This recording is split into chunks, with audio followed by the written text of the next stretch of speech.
wants to relocate to the United States. First, you have some time to look at questions 1 to 6.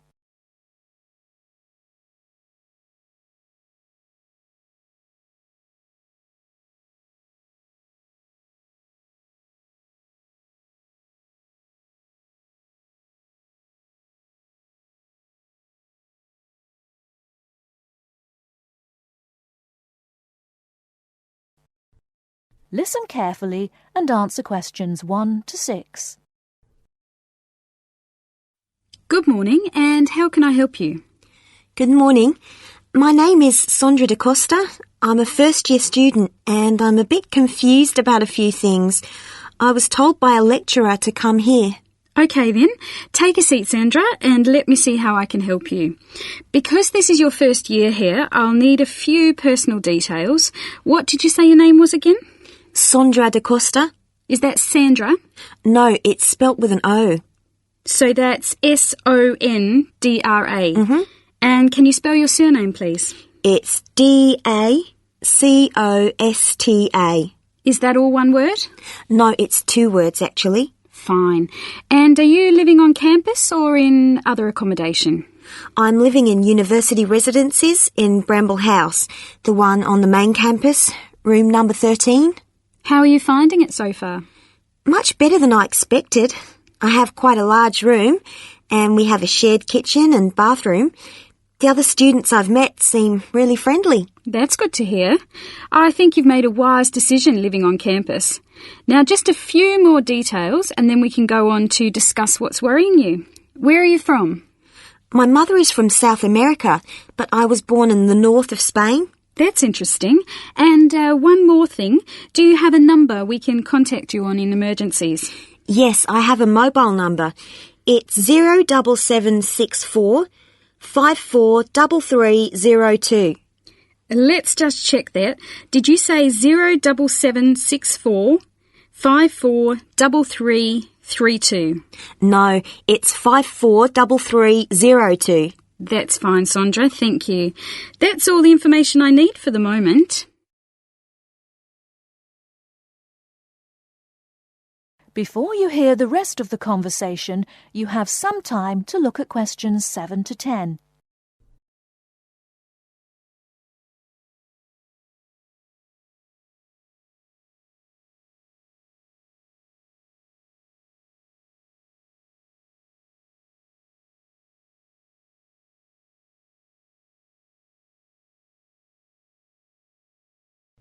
Now listen and answer questions 7 to 10.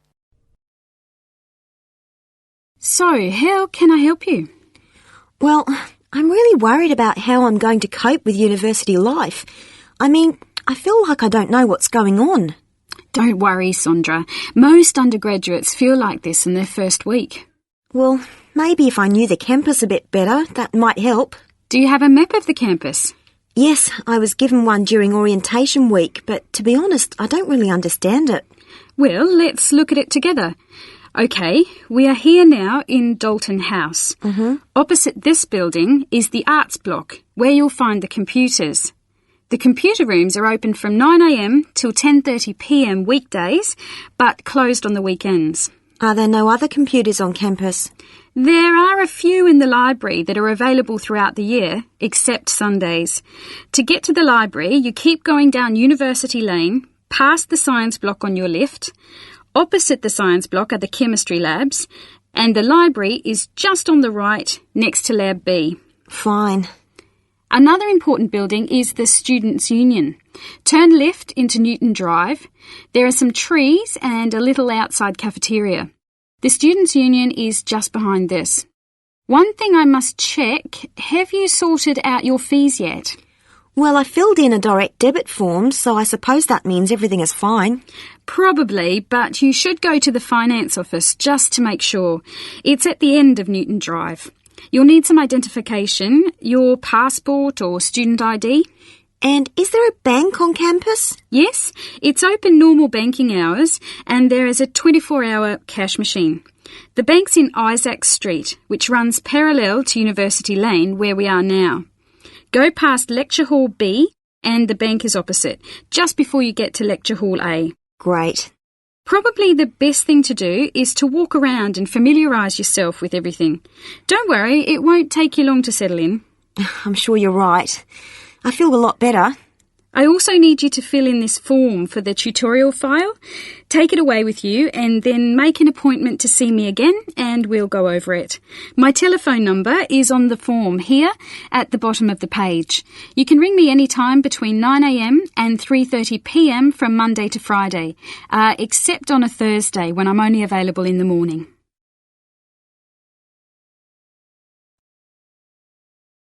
That is the end of part 1. You now have half a minute to check your answers.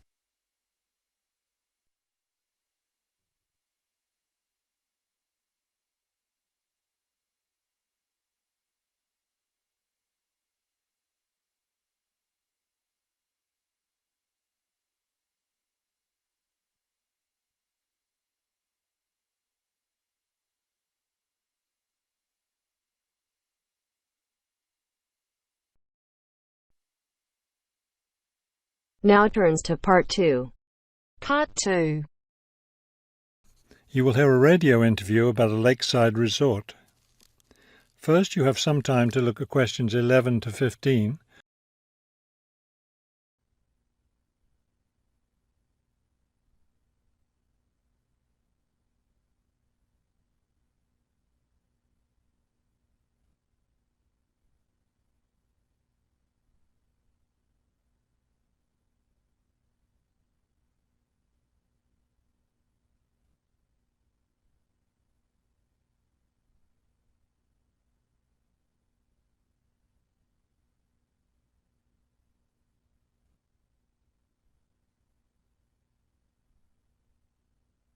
As you listen to the first part of the talk, answer questions 11 to 15.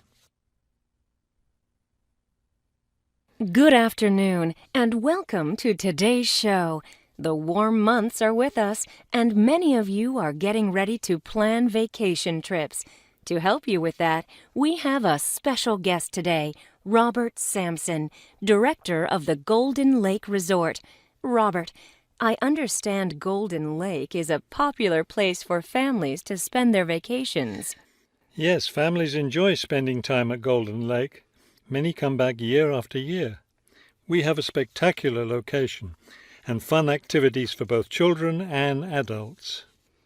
Could you describe for us some of the activities available at Golden Lake?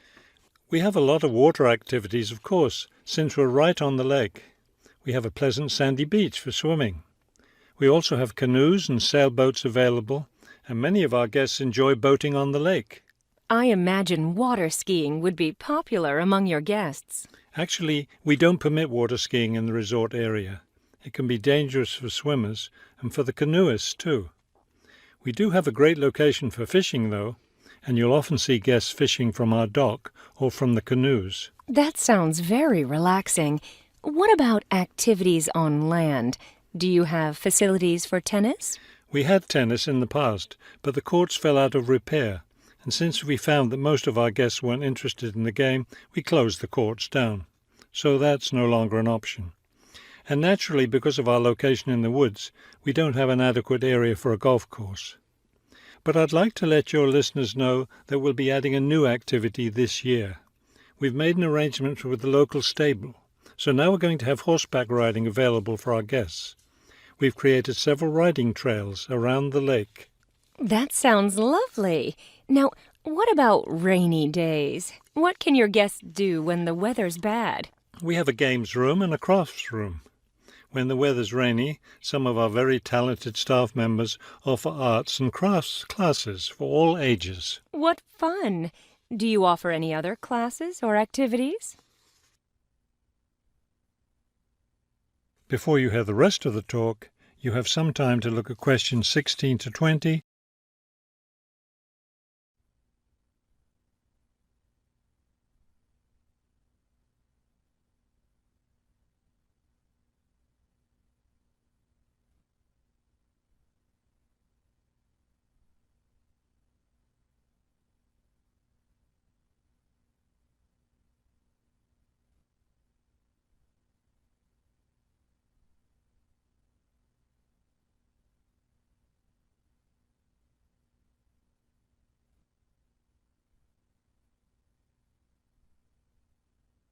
Now listen and answer questions 16 to 20.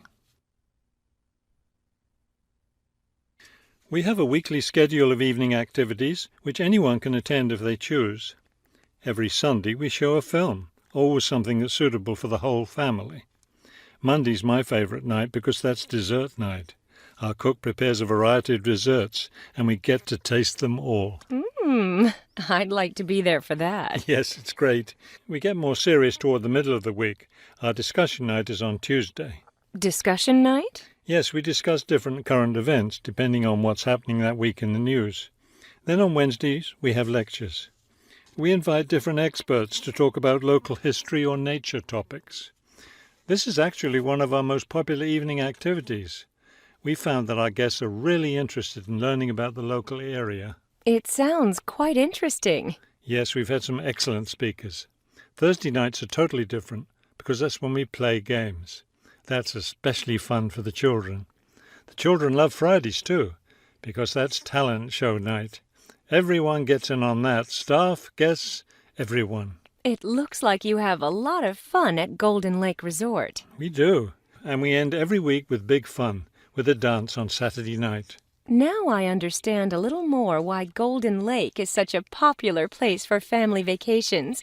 With such a variety of activities, there's something for every member of the family there. There is, and I hope your listeners will consider spending their next vacation with us.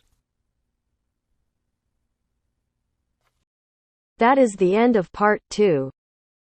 You now have half a minute to check your answers.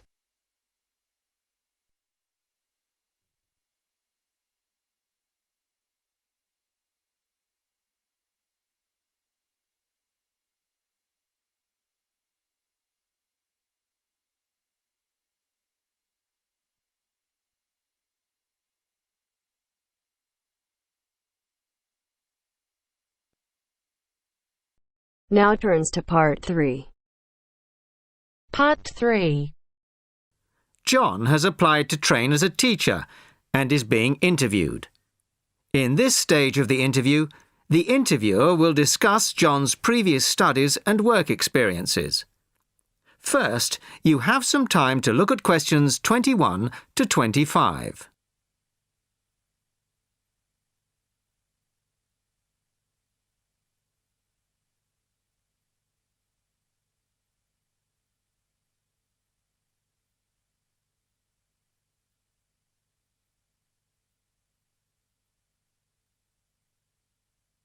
Listen carefully to the first part of the conversation and answer questions 21 to 25.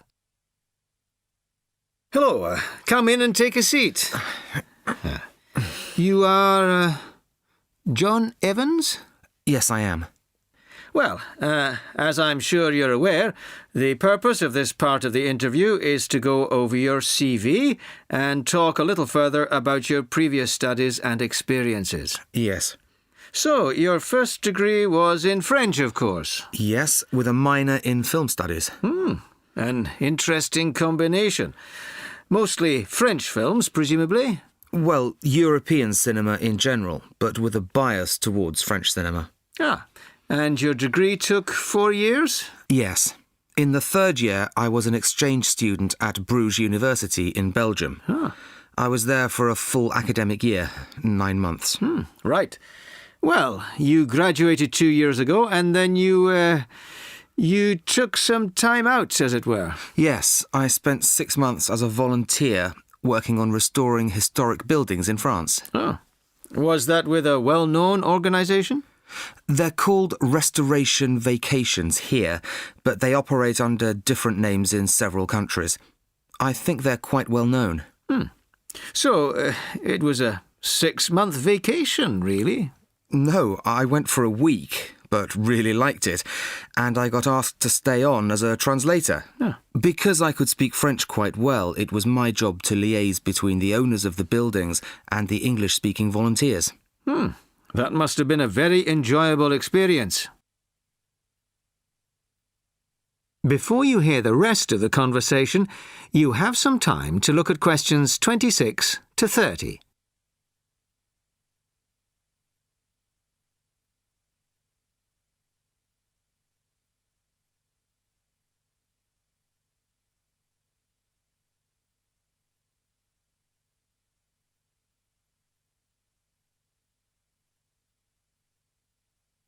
Now listen and answer questions 26 to 30.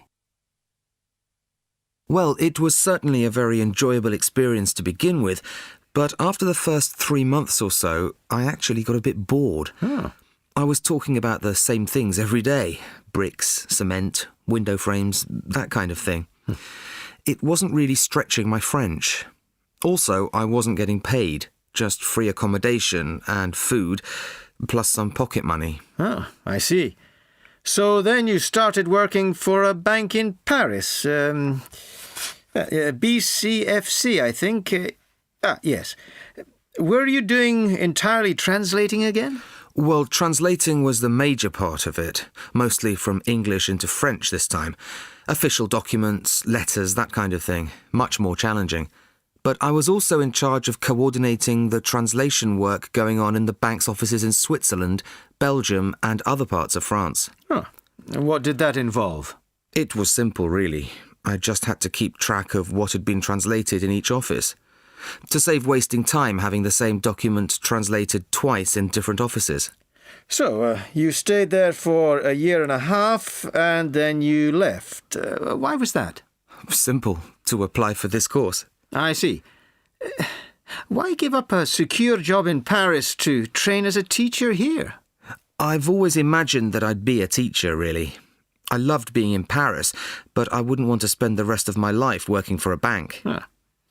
Do you think your experiences in France will help you as a teacher of French? It certainly helped my French, and my experiences certainly gave me a much better understanding of French culture, although that may not be of enormous use when it comes to standing up in front of a class of British 13-year-olds.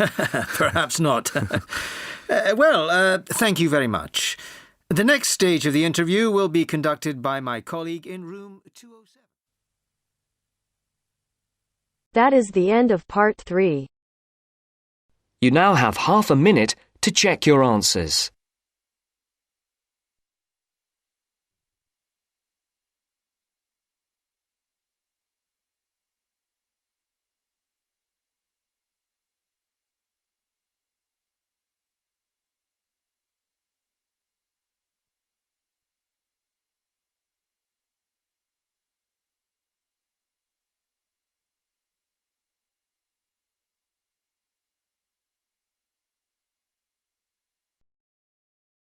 Now turns to part 4. Part 4. You will hear a talk given by Dr. Miranda James. First, you have some time to look at questions 31 to 35.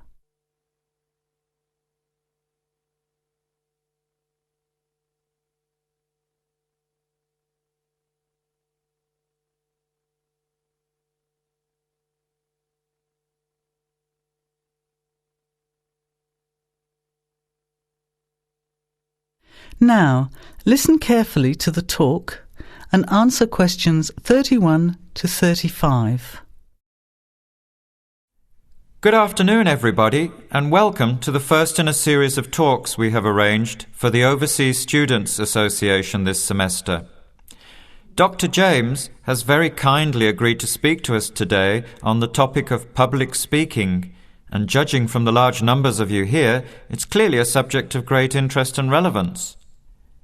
Dr. James. Hello. It's good to see so many of you here, and hopefully what I'm going to tell you will be useful to you both here at the university and in your future employment. Many people avoid speaking publicly, by which I mean in front of, say, 10 or more people. Not because they lack the ability, but mainly because they lack confidence, which is really only due to lack of practice. Today, as a consequence of the influence of television, audiences expect speakers to be relatively brief and to the point, in addition to being well-informed and interesting or entertaining. Probably the most important part of public speaking is what you do beforehand, by which I mean preparation. This includes practical details, such as knowing precisely what your topic is and exactly how long you are expected to talk for.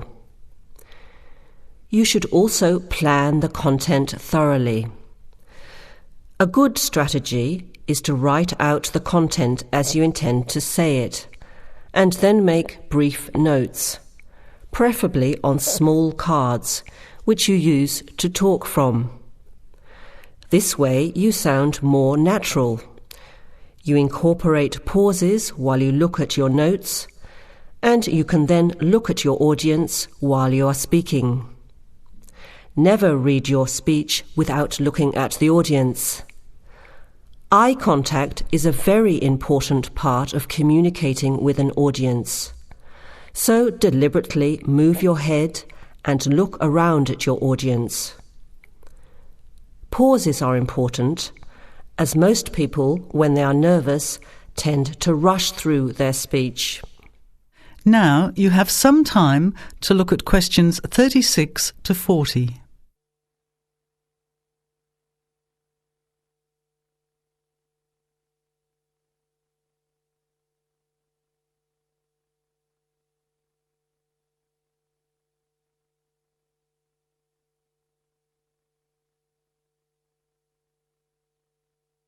Now listen and answer questions 36 to 40. Practice speaking slowly.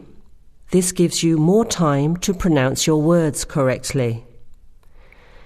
It's always easier for your audience to listen to someone whose speaking is clear and calmly paced, so that they can understand the ideas being explained.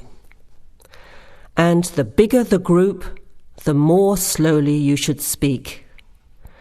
Remember to project your voice, speaking clearly to the person furthest away from you. It's a good idea to rehearse and record yourself. Pay attention to your intonation when you listen to yourself. It's even harder if you're speaking in a second language, I would imagine. But there's nothing worse than listening to a flat, monotonous voice. So try to vary your tone and rhythm. This will add meaning to your words. Lastly, pay attention to both your posture and your gestures.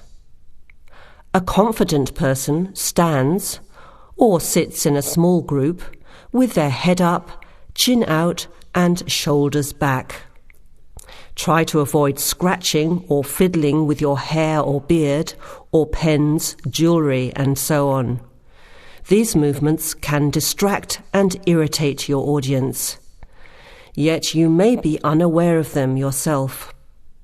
Another reason for rehearsing, preferably with feedback from a friend, or better still, on video. I hope these few tips will make your experience of speaking in public a little easier. Remember, practice makes perfect. That is the end of part 4.